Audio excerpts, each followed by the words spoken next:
మన్యంలో మరి ఎంతో కష్టాలతో ఎంతో బానిసత్వం చేయిస్తున్న బ్రిటిష్ వారిని చూసి ఎదురు తిరిగి మరి ఆ రోజు ఒక స్వాతంత్ర పోరాటం చేసిన మన్యం వీరుడు అల్లూరి సీతారామరాజు గారు.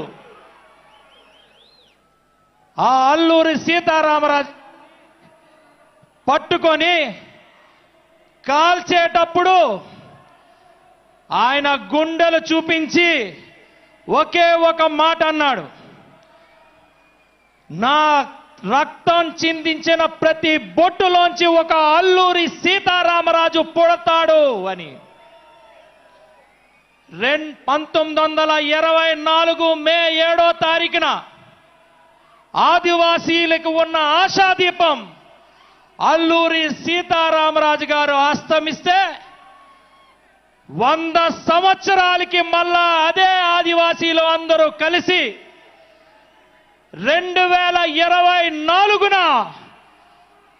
పవన్ కళ్యాణ్ గారిని మళ్ళా గెలిపించుకొని అదే ఆదివాసీలకి సేవ చేసుకునే భాగ్యం, ఆదివాసీల కోసం నిలబడే ధైర్యం కల్పించారు.